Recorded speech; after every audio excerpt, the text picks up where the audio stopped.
miles, hemos evitado con estas medidas preventivas y con estas medidas de seguridad que se expanda el coronavirus de Colombia hacia Venezuela. Esto es muy importante, cuidarnos, porque si esto hubiera sido a lo loco, tuviéramos miles de contagiados en Venezuela. Y vienen, la gran mayoría, vienen con el problema del coronavirus. Se les da la atención médica, la atención humana.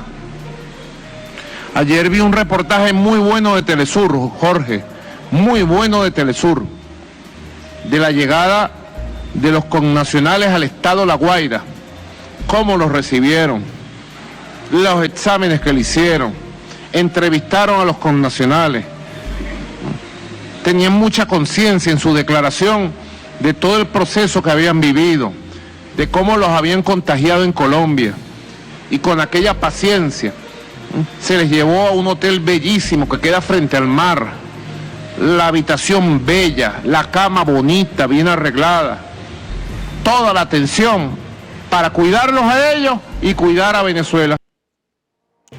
Unión Europea rechaza la designación del CNE ilegítimo, usurpación de acción democrática y llama a elecciones presidenciales libres. La Unión Europea rechazó este martes la decisión inconstitucional de la dictadura de Nicolás Maduro de designar fraudulentamente a las nuevas autoridades electorales en Venezuela.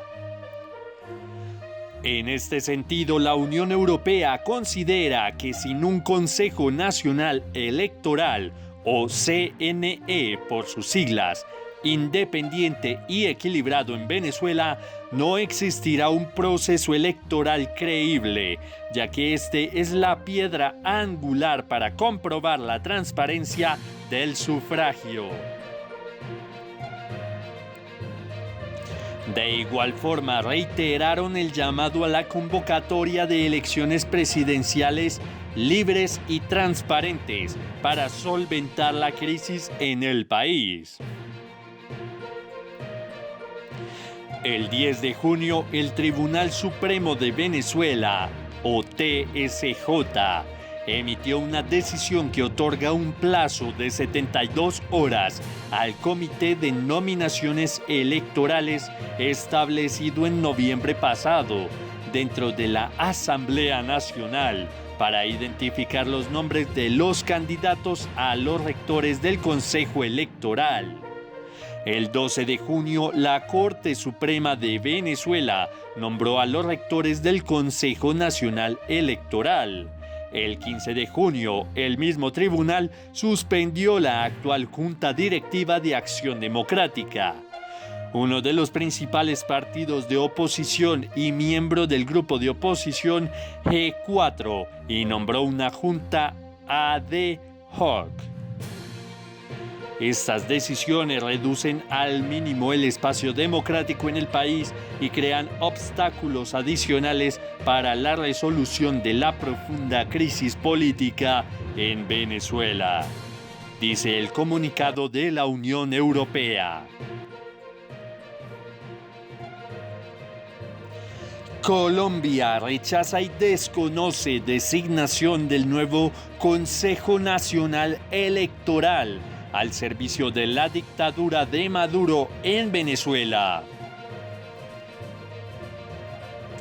El Ministerio de Relaciones Exteriores rechaza y desconoce la decisión ilegal del Tribunal Superior de Justicia, por la cual designa a los miembros del Consejo Nacional Electoral, vulnerando la Constitución venezolana e impidiendo que se lleven a cabo elecciones parlamentarias y presidenciales de conformidad con la Constitución y la ley.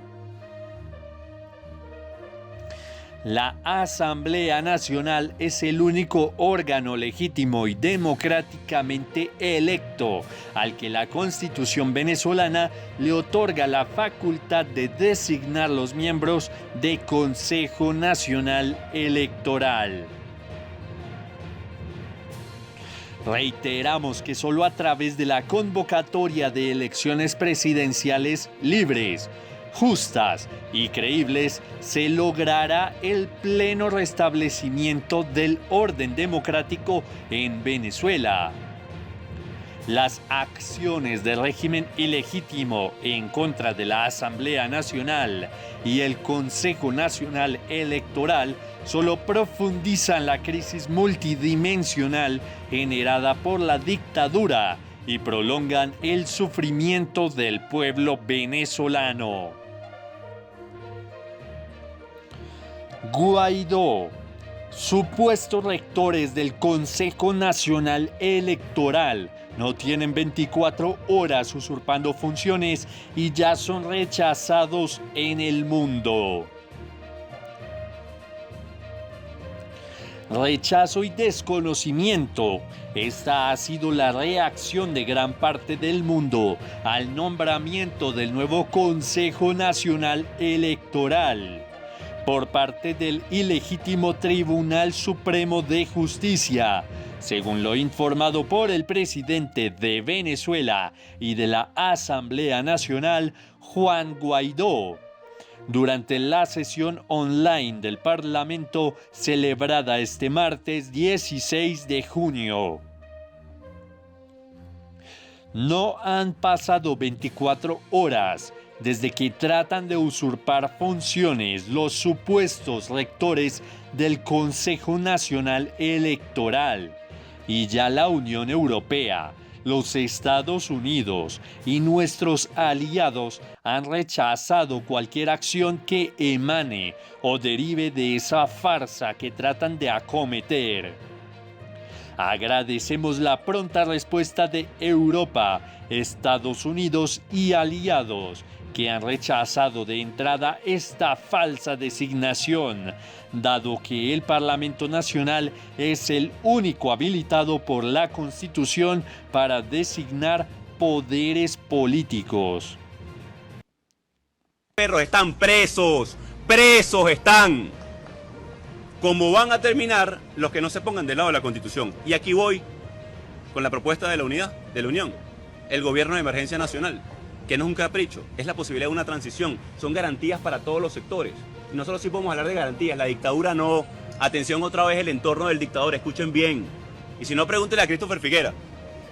Y si no, pregúntenle a todos los que han colaborado con el proceso de transición. Nosotros sí podemos ofrecer garantías a todos los sectores. Y por cierto, no estoy hablando de impunidad. No estoy hablando de impunidad, estoy hablando de justicia. Estoy hablando de hacer lo correcto por un país que sufre, que le duele hoy sus hijos, la lejanía de cada uno de los que tenemos un familiar en el exterior y que no sabemos cuándo lo vamos a poder ver, no solamente por la pandemia, sino por el bloqueo de frontera y por la persecución de la dictadura. No estoy hablando de impunidad, estoy hablando de garantías. No estoy hablando de olvido, estoy hablando de perdón. Estoy hablando de resarcir las heridas que por años la dictadura ha sembrado en el pueblo de Venezuela. Eso no es lo que guía el espíritu de la unión y la unidad. Por el contrario, es el amor y el respeto a nuestra tierra. Sí podemos ofrecer garantías. Eso significa el gobierno de emergencia nacional. Transición, lo dijimos, con todos los sectores. Lo respaldaron los Estados Unidos en un esquema de levantamiento de sanciones. Inmediato, las personales, todas. Eso es posible con un gobierno de emergencia nacional. Pregúntenle a Saab cuáles son las garantías que ofrece Maduro. Pregúntenle. Vayan y pregúntenle. Si no me creen a mí, pueden ir a Cabo Verde y preguntar personalmente si se atreven. O a cualquier otro país de ley. Nosotros no nos vamos a detener, nosotros no vamos a retroceder. Nosotros vamos a avanzar muy firme porque es posible la construcción. Con un gobierno de emergencia nacional viene... Aclararle a la sociedad venezolana y al Estado Táchira que ni he renunciado ni renunciaré. Ni al cargo que estoy ocupando actualmente porque me lo gané con votos, ni a la lucha política que vengo desarrollando hace más de 17 años. Todos los cargos que yo he ocupado en mi vida política me los he ganado con votos, presidente Maduro, contándome en elecciones primarias y posteriormente contándome con el CNE de turno. Aquí está la prueba.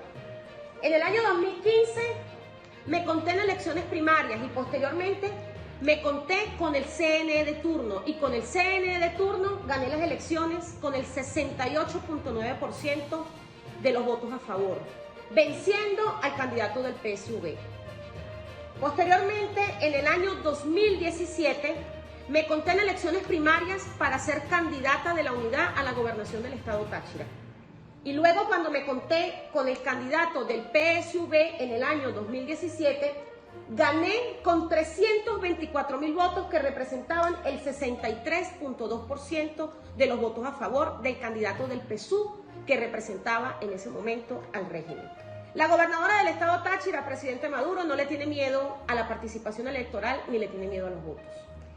Eso lo tengo perfectamente. Estamos obligados a construir la fuerza para imponer la razón. Y allí el rol político que debe orientar hoy nuestras luchas. Hoy nos corresponde abrir espacio para colocar en la discusión todos aquellos temas que nos afectan, interpretar aceleradamente nuestra realidad para actuar en función de transformarla, construir con nuestra participación activa en el proceso de reeducación de la sociedad toda, con el fin de eliminar aquellos prejuicios que impiden asumir la diversidad, que impiden asumir la igualdad como principios, asumir con fuerza nuestra participación en los procesos de elaboración y en la ejecución y el control y seguimiento de las políticas públicas dirigidas a los afrodescendientes, establecer mecanismos de relación permanente con el resto de los afrodescendientes del mundo y del continente, pero fundamentalmente con aquellos de nuestra región, considerando que hay más de 150 millones de afrodescendientes en la región. Terminamos